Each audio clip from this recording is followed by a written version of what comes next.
Welcome to the Vol Bros, presented by the Ooltewah Club. My name is Evan. This is my brother Ruston, and we are two Vol Bros who are actually bros in real life. And we are very proud to be representatives of the University of Tennessee on the Believe Podcast Network. And so check out all the different podcasts from all over the country on that network. We appreciate everybody hanging with us this evening, and we go live a little bit later than normal. However, it has been, and you might be wondering, why did they use the baseball intro? Why not the football? I mean, tomorrow, SEC Media Day starts tomorrow. Why would we do that? Well, tonight has been an active night on Rocky Top, and it has not been in the football area. It has been in the baseball area. And Tennessee has been lighting up the draft boards. AJ Russell was just selected. So I've got here, I think, every person who is either a current player or signee that has been drafted thus far.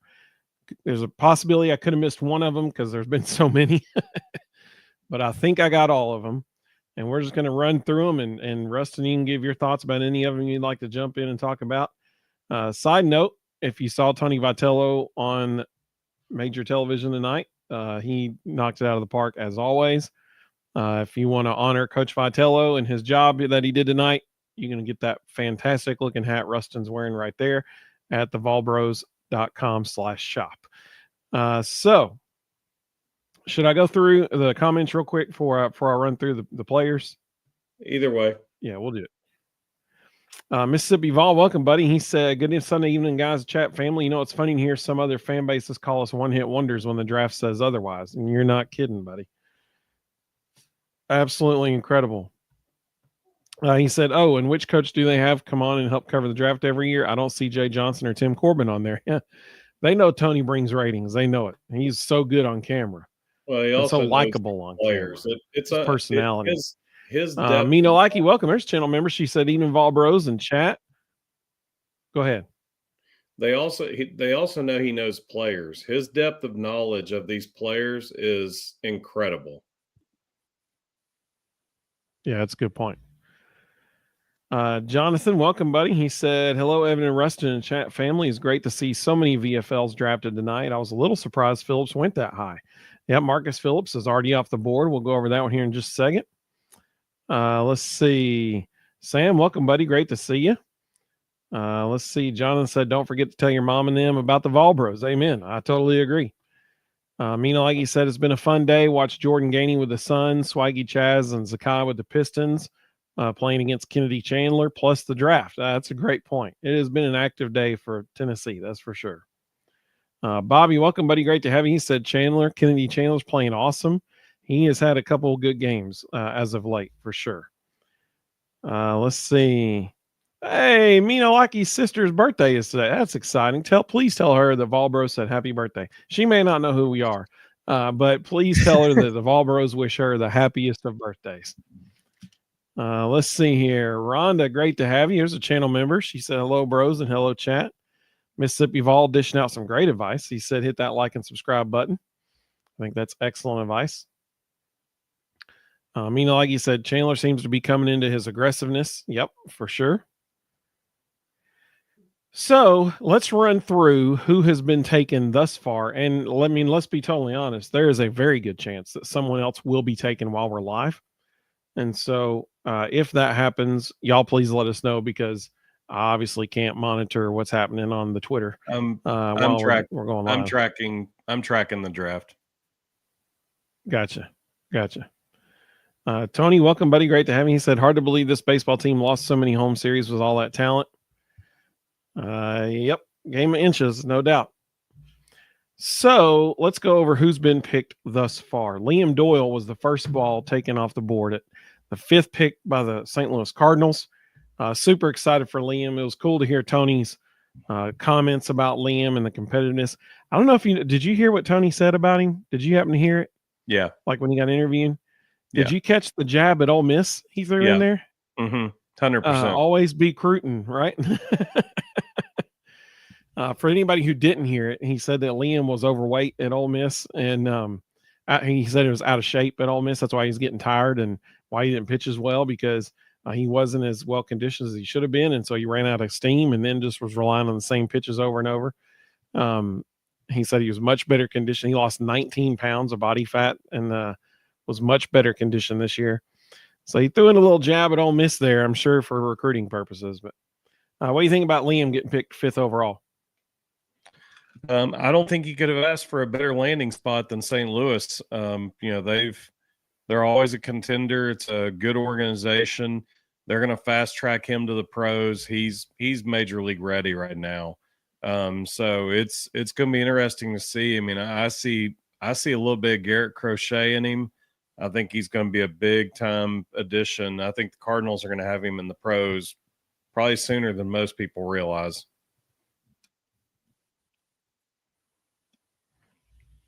Very soon after Liam was picked, 4 picks later, Steele Hall was selected by the Reds. Steele Hall is a signee. He is not a current player. He was going to be, I mean, I guess he still could. He ain't coming to the camp, but he's going to the pros. You do not turn down top 10 signing, but you don't turn down first round signing bonus money, much less top 10 signing bonus money. I mean, my goodness, if he makes a $4 million signing bonus, he could invest that in a very conservative mutual fund and have $200,000 a year income for the rest of his life, just living off the interest of that investment. I mean, like he ain't coming. So with that being said, he was going to be a Vol. Kid he's a shortstop from Georgia and Hewitt Trustful High School in Georgia.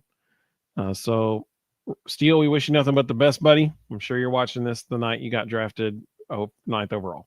Right behind him, literally the very next pick, another Vol signee, Billy Carson, was drafted by the White Sox. Ruston, any words about those fellows or to those fellows other than go get them? They were never going to be Vols. Those dudes were not coming to campus. I was just looking at it. MLB.com says Steele Hall's signing bonus level is probably $6.5 million. Billy Carlson's signing bonus level is $6.2 million. Those dudes were never coming to campus. Like that wasn't going to happen. Yeah, I mean, they are literally set for life now. Off of that one side, if they invest it well, they are literally set for life. So, congratulations to those guys. Wish you nothing but the best. For that matter, Liam Doyle, like he said, wow, yeah. I didn't say this number when you said his name, but right now MLB.com is saying Liam Doyle's signing bonus is going to be $8.1 million. Good day for him. Not too shabby. Yeah, not too shabby. Not too shabby. Let's see. Gavin Keelan was the next Vol off the board, 13th overall to the Giants. Super happy for Gavin. $5.5 million signing bonus coming his way. Where was the kid from Arkansas picked? Was he picked higher than Gavin or not? I'm just curious. No. Wahiwa Aloy went with pick, I believe it was 43. Let me look real quick. 31. He went at 31. Wow. Shout out to Gavin Keelan. Man, that's fantastic for Gavin. Yeah. Let's see. The next Vol off the board was the 20th overall pick by the Brewers with Andrew Fisher. And man, you just can't be more excited for Andrew Fisher. He earned every bit of that. This one shocked me, honestly. I was not expecting him to go that high. Most people had him at like 30 to 34. So to go at 20 was a huge shocker. And I also thought it was interesting that the Brewers listed him immediately as a third baseman. So they clearly saw something in him at Ole Miss that they liked, and they appreciated the fact that he slid over to first for Tennessee, but they're moving him right back to third. $4.2 million signing bonus coming his way. Not bad. Mina Laggy said, "Are they married?" And she said, "I could marry a psycho left-handed pitcher." Jonathan said, I wonder with the amount of college players making the majors pretty quick after being drafted, if a few more players will decide to come to college. I know a top 10 pick will still not come to college for Well, sure. Like I don't you said, know. very happy for him. We haven't gotten to this yet, but as we're almost done with the second round. And as of right now, Cam Appenzeller, who was predicted to be as high as top 15, has not been drafted. So Tony Vitello may have pulled a coup. I don't know how he did it, but looks like anytime a top 15 pick doesn't get drafted in the top 2 rounds, it usually means he's told all the franchises, I'm going to college. That's a fair point. The next Vol that got selected was another signee, 25th overall, Crew Schoolcraft, tall left-handed pitcher from Beaverton, Oregon. He got drafted by the Padres. So, you're happy for him. West Coast team picked him up. So his family, hopefully in the future, will be able to make it. Hopefully farm team systems are close to San Diego. Hopefully shorter travel for his family. But you obviously happy for Cruz. First round money, not too shabby there.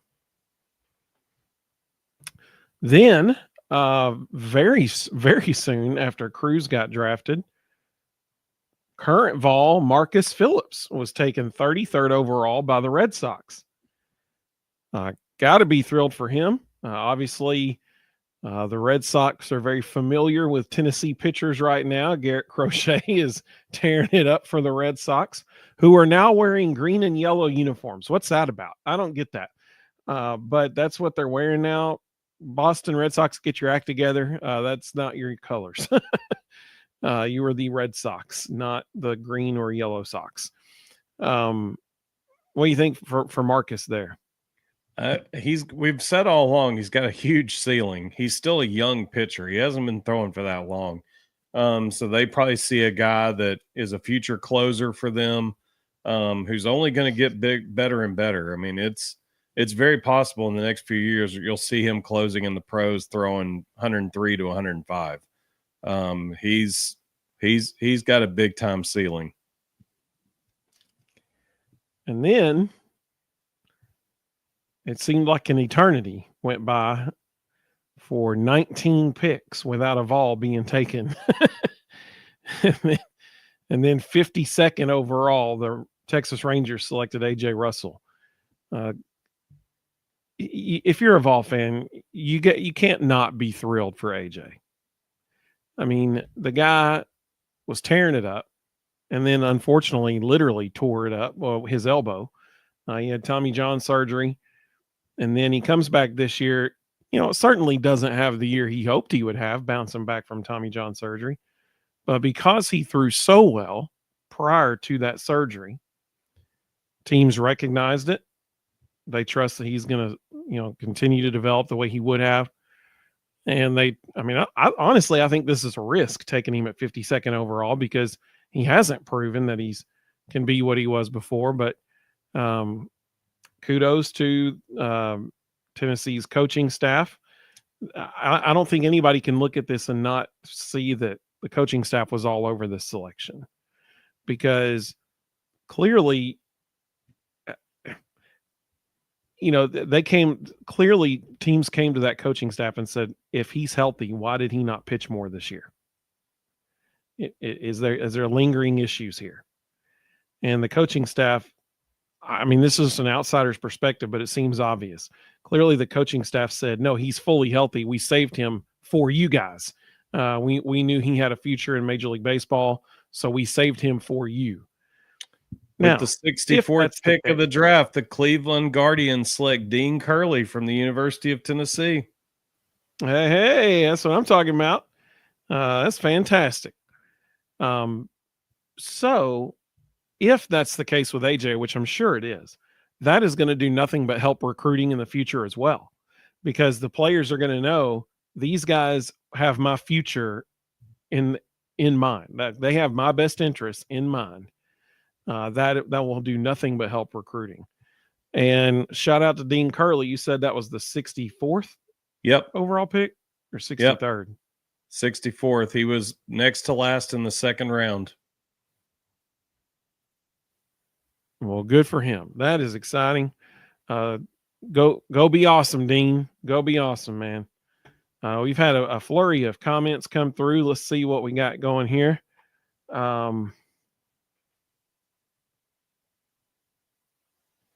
Carl. Mina Laggy said she can marry a psycho left-handed pitcher, and Carl said Mino is letting us know that crazy is not a deal breaker. There you go, fellas. Let's see here. Herb said, "Hey, welcome, Herb." He said, "Okay, Appenzeller, make it to campus. Heard Steele Hall has been on campus and attending summer classes." No way. He ain't gonna be much longer if he is. He was just getting some credits out of the way because there's no way he's turning down $6.5 million signing bonus. He was the 9th overall pick. You're not staying in college if you're the 9th overall pick. Let's see. Rhonda said her Braves picked a high school player. Let's see. Mina Laggy said Dean. She's excited for Dean. Jonathan said, I wish AJ would have had surgery right after he got hurt the first time last season. Rhonda said she's happy for all our Vols. Absolutely. Well, Carl, okay, you're exactly right, Carl. Not only is having, AJ Russell being a testament to the coaching staff's prioritizing players' futures, Vitello being on MLB TV every year in the draft is huge for recruiting as well. You're exactly right. Let's see. Sam said we have a player in St. Louis AA organization that has dated our niece for a long time. I'm going to ask him to watch for Liam. Oh, that's cool. That's exciting. That's cool. I mean, quite honestly, Ruston, could this evening have gone better for Tennessee baseball? No, not in any way. I mean, every single guy is getting drafted higher than expected. The only one who's fallen about where he was projected is Liam Doyle. And, his $8 whatever million signing bonus will make up for any hard feelings over not being in the first 4 picks. So Andrew Fisher going as high as he did, AJ Russell and Marcus. Yeah. Gavin fell, he was a little higher than projected, but he fell pretty close to where they thought people were going to go. Marcus Phillips was way higher than projected. AJ Russell's higher than projected. Dean Curley's higher than projected. 2 interesting ones. Cam Appenzeller and Henry Ford are still on the board. That's a good point. It sounds to me like we got 2 guys coming to Knoxville that people were saying might not make it there. Well, I think what you predicted about Henry Ford, I think we're seeing that unfold right now. Yeah. For those who may not have heard that episode or seen that episode, somebody asked a question on our show one time, percent chance. What is the 0 to 100, with 100 being definitely coming to campus? What was the percent chance that Henry Ford, which just so everybody knows, he's a transfer first baseman from Virginia, what were the chances that he would make it to Knoxville? Because he was a projected first-round pick potentially. Ruston on our show said 95% chance he comes to Knoxville. And I literally, it shocked me. Like, it took me, I went, whoa, like that. And I said, are you being for real? And he said, yeah, absolutely. And the reason Ruston said that he felt like he would come to Knoxville is because as a first baseman, yeah, he had a tremendous, season at the plate hitting cleanup at Virginia. However, he only hit 10 home runs. Was that right? Was it 10 or 12? Yeah, it was low. It might have been 11, but it was low. His power numbers were way down. And Ruston made a good point. He said, Major League Baseball teams are not wanting first basemen that can't hit for power. They want dudes that are going to hit for power, hit bombs. And so this would be a good opportunity for Henry to come to Knoxville demonstrate that he can hit for power, or and then move, next year get drafted. or move to right field and prove he's versatile, where they won't be as intolerant of his power numbers. I keep hearing people saying he's playing right field, so that may very well be true. Rhonda said, has any Vandy players been drafted yet? I'm sure some have. I don't think any were taken in the first round. One, there was one guy in the second round so far. It was quite different from the Vols. JD Thompson. He's a pitcher. He was selected with the 59th pick, actually going to the Brewers to be teammates with Andrew Fisher. Let's see here. Tony said, any chance we get Reese Chapman back? He's the one that I want to come back. They've talked like they expect him to be gone, but I don't know. It's going to be interesting. I certainly think we'll see his name come off the board tomorrow. I don't think we're going to see it tonight, but I think we'll see it come off the board tomorrow. Bobby said, any update on guard Ethan Butler Berg status being finished so he can get to practice with the basketball team? They're just waiting on the NCAA to make a decision. Jonathan says he thinks Reese will be back. Carl said pitcher. I'm not sure what you're referring to, Carl. Now, there was a right-handed pitcher on campus this weekend from Kansas. Hopefully that kid comes. I mean, let's just be honest here. Their pitching staff is totally depleted after all the movement this offseason. They need another 1 or 2 or 4 pitchers on the staff. Rhonda said, we have more drafted than any other SEC team, right? I mean, we'd have to at this point. Yeah, by a lot. Sam said there was a Vandy High School commit that was picked in the first round. There you go. Thank you, Sam. I don't count them. I've been counting them tonight, so Sam's helping me out. These high school kids, if they don't step on campus, they're not balls. They were never. Some of them were never coming. They just wanted to be able to throw up a graphic on their Instagram saying they'd signed somewhere, but they were never. Yeah. They never had any intention of showing up. Carl said the Vandy pick was a pitcher off of Vandy staff. Thank you, Carl. I appreciate that. So obviously a huge night for Tennessee athletics.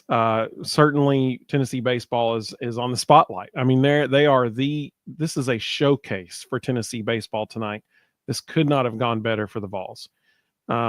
Tomorrow we would be remiss if we didn't briefly discuss SEC Media Days. Tomorrow, SEC Media Days start. Tennessee will be there on Tuesday. Now, they haven't released an official, schedule for Tuesday yet. If they have, I haven't seen it. However, Heupel is supposed to be the third coach on the podium on Tuesday.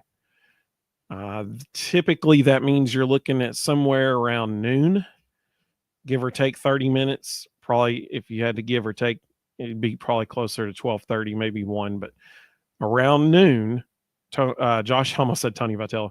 Josh Heupel will be on the podium at SEC Media Days on Tuesday.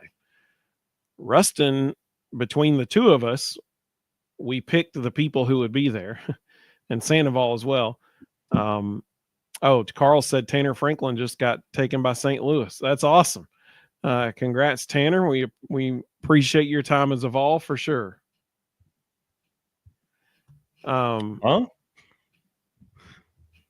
Yeah, Jonathan just said it as well. Tanner Franklin drafted. Wow. MLB.com is way behind.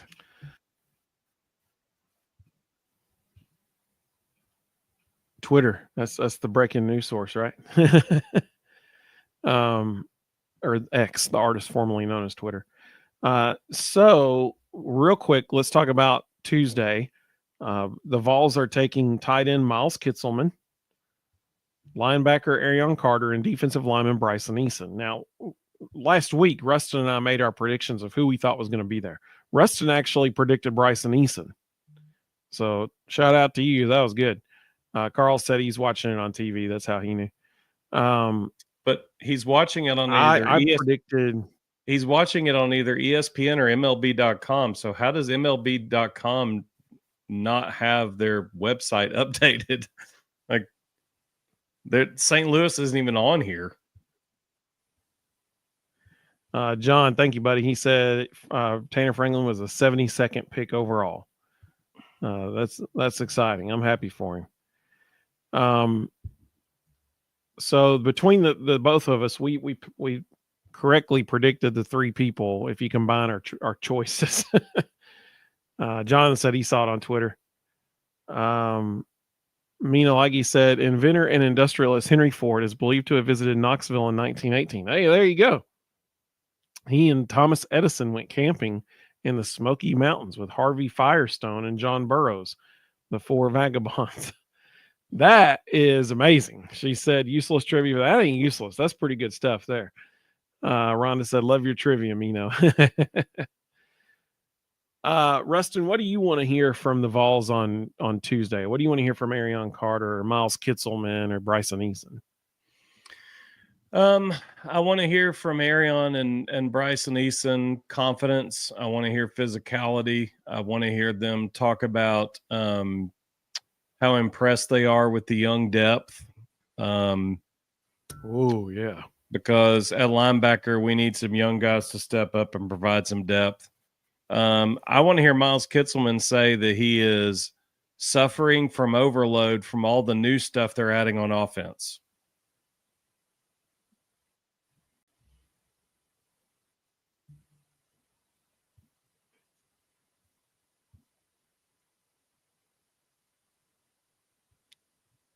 Did that freeze?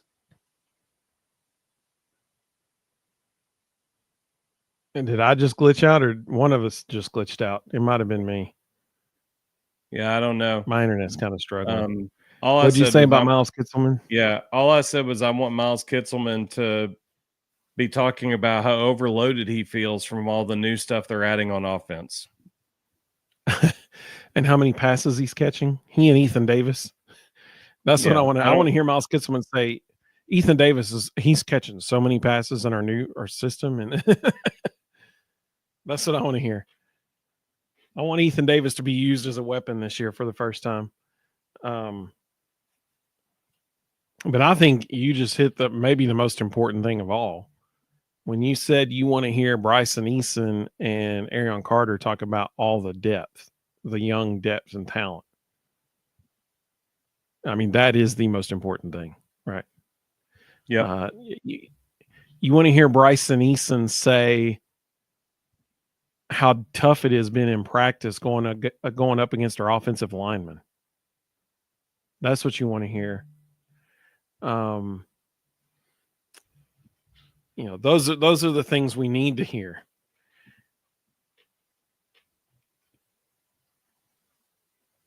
What is this now? The fifth year of Josh Heupel? I think it's year 5. Yep. Here's what I don't want to hear from Josh Heupel. I've learned when Heupel doesn't say much, it's a good thing. Yep. That means he likes what he's got. So I want Josh Heupel to be the most boring, just coach speak podium presser he's ever had. That's what I want. Because if that's the case, then that means he feels really good about where we're at right now. Yep. If he's up there trying to like make us sound like, oh man, we're so excited about what we've got and it's, all this kind of stuff. I don't know. That could be a bad sign for Tennessee fans. What we've learned about Josh Heupel in his short tenure as Tennessee's head coach, when he doesn't say a lot, that's a good sign. When he, I mean, that's it. So hopefully that's what we get. Go ahead. Yeah, I want my coach to always be the most boring one at media days. If he's not the most boring one, then he's trying to compensate for something. Absolutely. Let's see. Sam said Edison and Ford had winter homes next to each other in Fort Myers, Florida. Pretty cool place to visit. That's cool. Man, we're getting a lot of nice little historical trivia notes tonight on the Vol Bros. Man, hey, listen, that's why you watch the Vol Bros. You never know what you're going to get. This is fantastic. Tony said we won't get much from the players, and Heupel will just give coach speak. I hope so. I hope that's what I'm hoping for. He definitely chose three players that Carl. He definitely chose three players that he doesn't think are going to say a whole lot. Yeah. Carl said Heupel is always coach speak. He never gives anything away. You're right. You're exactly right. Like when they said that, who was it? Was it Dante Thornton Jr.? They said he had a lower body injury an upper body injury, and he was limping off the field. Yeah. Like, yeah, that's his upper body. Mino said there's a photograph of Ford at Spires Motor Company in Knoxville. There you go. Rhonda says she just wants to hear they're ready to go. That's what I'm talking about. We're so close to let's be honest. Tomorrow is the unofficial start of football season. It's the start of talking season. Let's see. Sam said the Edison Electric Company today is known as General Electric. There you go. Herb said, how is Ethan Davis not used as a nightmare matchup against linebackers or safeties at this point? Thank you, Herb. Thank you. Thank you. Thank you.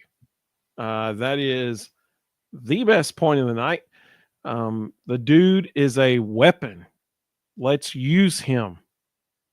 This will be his third year in the system. If he is not ready by this point, something's up, man. Something's up with the coaching staff at that point. Like, something's up. The guy, he's a wide receiver in a tight end's body. Let's use that guy. He has got hands. He's got tremendous hands. Let's use that guy. I totally agree. Herb. Thank you for saying that. Austin, welcome, buddy. Good to have you. He said, do you guys think Pavia will put his foot in his mouth with his, oh goodness, yes. If there's like an over under on that, yeah, it's going to happen. He give that guy a microphone. He will give every team in the SEC some bulletin board material. Tony said, I'd rather hear coaches like Barnes, Kim Caldwell, and Tony V. They are plain spoken, no coach speak. Oh, I 100% agree with you. But that's their personality. That's who they are. Yeah. That is not Josh Heupel. So would I rather, that's why I loved whenever they would do, oh gosh, what's his name? They would do pressers with South Florida's head coach, former offensive coordinator at Tennessee. Oh Alex gosh, what's his name? Alex Golesh. I was totally blanking. I loved hearing pressers with him because it was zero coach speak, none whatsoever. Like, he said things in some pressers that I'm sure the information guys or the communications guys were like, please don't say that. Please don't say that. Like, there was one, I remember one time they asked him about a freshman. He goes, oh, he's going to redshirt. He's not ready yet. He just like straight up said it. Like, he's like, he's not ready for this level of football. He's got to get better. He's going to redshirt. I was like, does the kid know that at this point? He does now. It was hilarious. Yeah, exactly.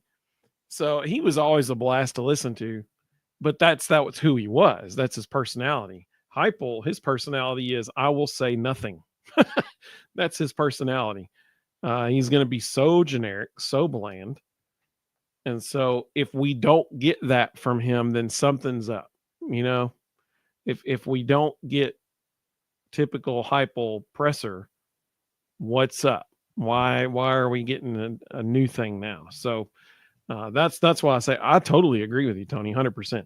I would much rather hear any of the three people you just mentioned because they have no coach speak. But that's not who Heupel is. And so based on what he's been like in the future or in the past, that's why I want to hear a lot of coach speak on Tuesday. Sam said, hopefully we'll use more of our young guys this year. Yeah, I mean, if they're ready, which I hope they are, let's get them on the field. If they're athletes and they can get after it, let's do it. Rhonda said, do you think Bates gets a head coaching job after this year? That's a really good question, Rhonda. I always like to remind people.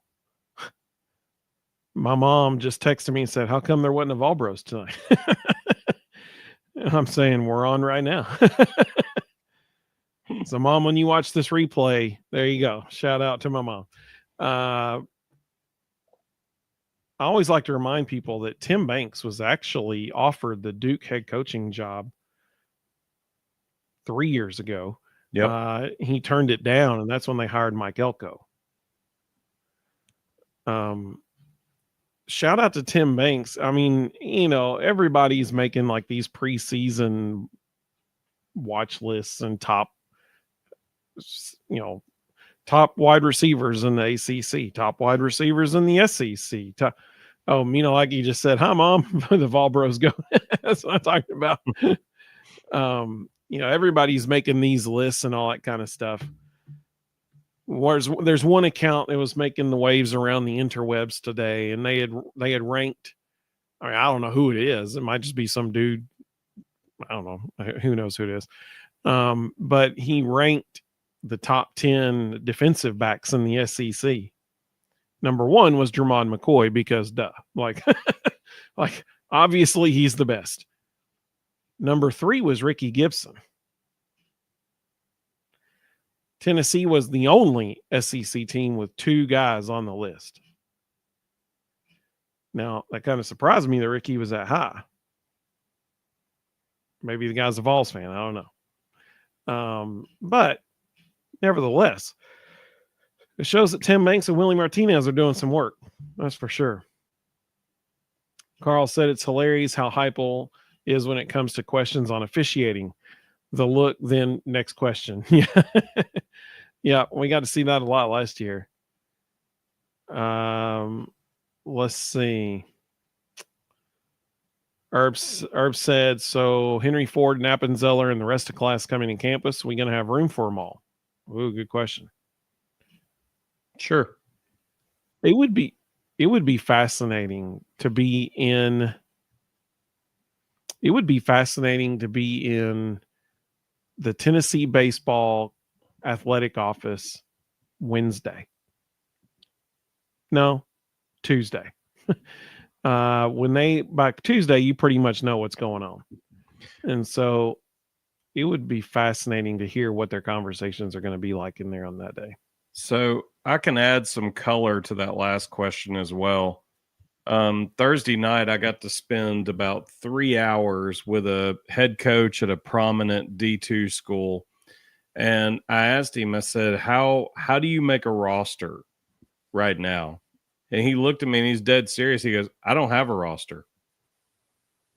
I said, school starts in a month. He's like, yeah, I know. He goes, my last 2 weeks of July will be a chaotic mess. He said, any Division II, Division III, or NAIA school who says they have a roster right now is lying. He said, every one of us are watching the trickle down of the draft, because he said, using Tennessee, for example, Tennessee has oversigned because they know that there's a huge number that are going to get drafted. But the reality is, after the next 3 days, they're going to know exactly how many they really do have, and they're probably going to have to cut 10 guys, including 10 of the possible signees. So what's going to happen then is those 10 are going to filter to other programs who all badly wanted them, and those programs are going to cut 10 guys, and those 10 are going to filter down to the mid-major Division I's, and the mid-major Division I's are going to have to cut 10 to 15 guys. Those guys are going to filter down to the D2s and the JUCOs and the NAIs and wherever, and they all are just waiting around trying to find out who's available. And so none of them have a roster right now. They're literally, I'm not joking when I say this man said, I know I will have, he's a D2 coach, so it's 35, 36, whatever the number is. He said, I know I'll have that many players, but right now I maybe have 8. School starts in a month. So, he will spend the rest of this month making offers to kids all over the country who have to make a decision in 2 weeks of where they're going to school. Think the baseball calendar needs to change? I do. A whole new world. That major league draft needs to be in June, not July. They need to move that thing up to right after the College World Series. It's a whole new world. Sam said the player measurements released don't show a lot of change. Do you think our coaches are sandbagging? No. We'll know that. We'll know that by week 3. When Georgia comes to town, we'll know. Let's see. Probably like he said, he is the most surprising pick in the draft, Anthony Ianson from LSU, their left-handed pitcher, or I'm sorry, their right-handed pitcher, who a lot of people said could go as high as first round, just got taken in the middle of the 3rd round by the Red Sox. So he's now Marcus Phillips' teammate. But it'll be interesting to see if they got the steal of the draft, because that kid's a big-time player. Irv said Ricky Gibson's going to be awesome, and I hope so. I really hope so. They need him to be, for sure. Sam said, Evan, did you see that eagle Charles Barkley made? No, I didn't. I'll have to check that out. I'll have to Google that. Charles, his game's come a long way over the years. God, Guns, and Amos. Hey, man, great to see you. He said, what's up, fellas? It's good to see you, man. Rhonda made that. So Rhonda made a good point. What you were just describing of that trickle-down effect from the draft. Rhonda said, talk about cutthroat, tough being a coach and player. Absolutely. 100%. So it will mostly be cutthroat at the Division I level. I asked him point blank, I said, how many other schools are in the same boat you are? And he goes, all of them. He said, none of us have rosters. We're all just waiting to see who's available. He said, we're all going to be scrambling, fighting each other for these kids with 2 weeks' notice.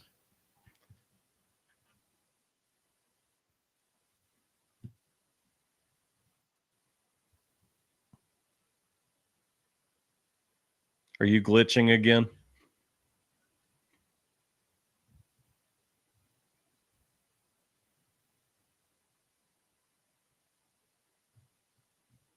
Can you hear anything?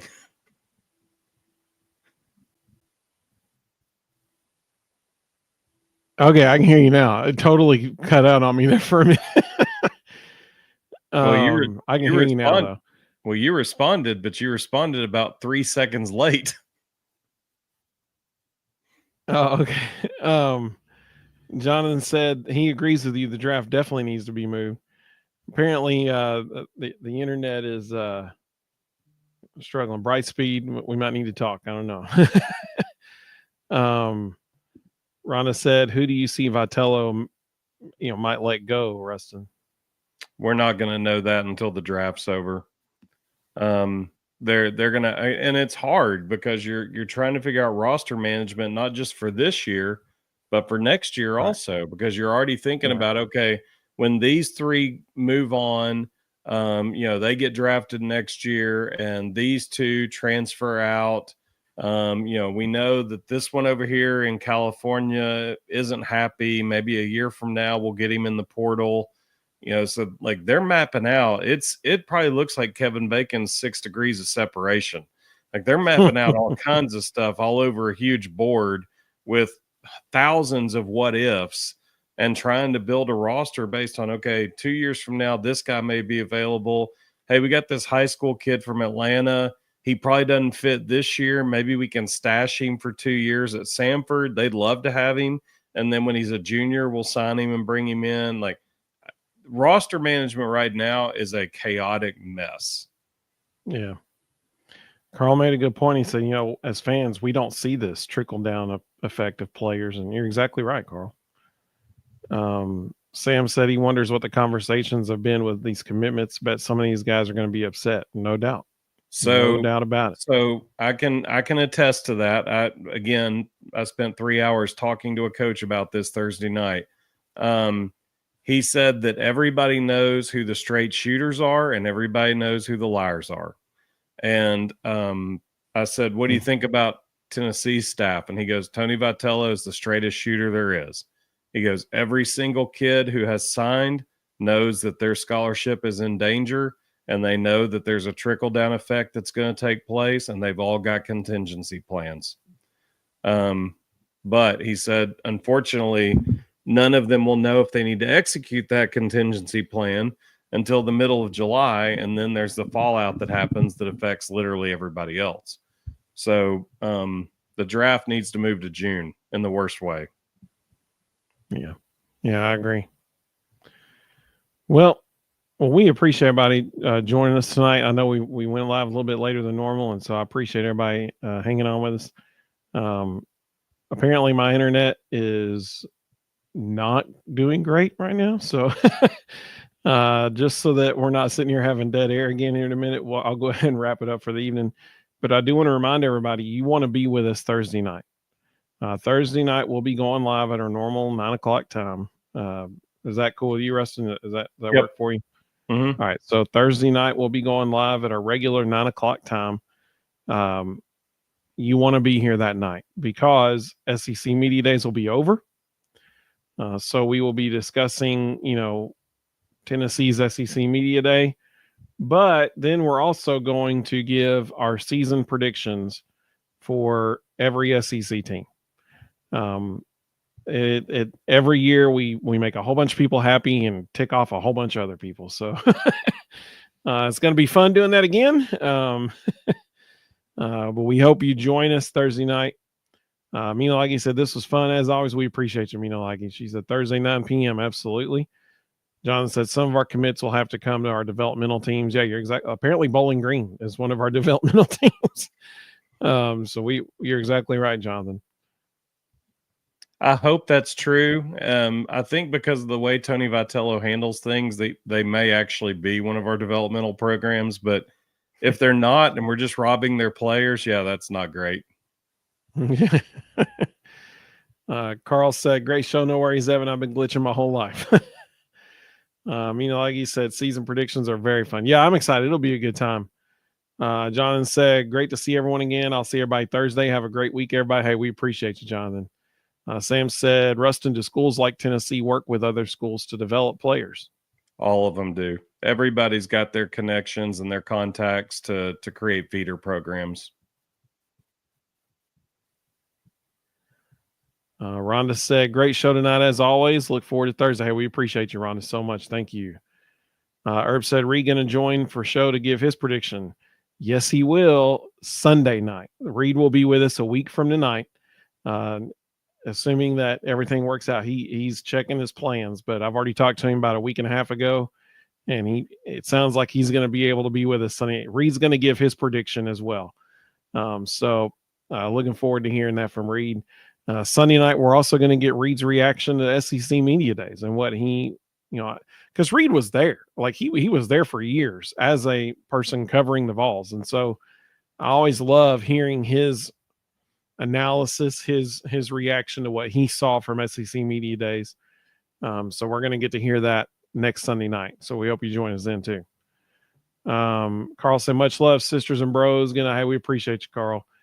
To the 267 people watching across all three platforms, y'all are awesome. And so we hope all of you join us Thursday. Going to be a huge show. Going to be a long show as we go through each SEC team schedule. But we hope all of you have a great evening. Go Vols, baby. And since tomorrow is SEC Media Days, I'll use the football outro. We'll see y'all soon.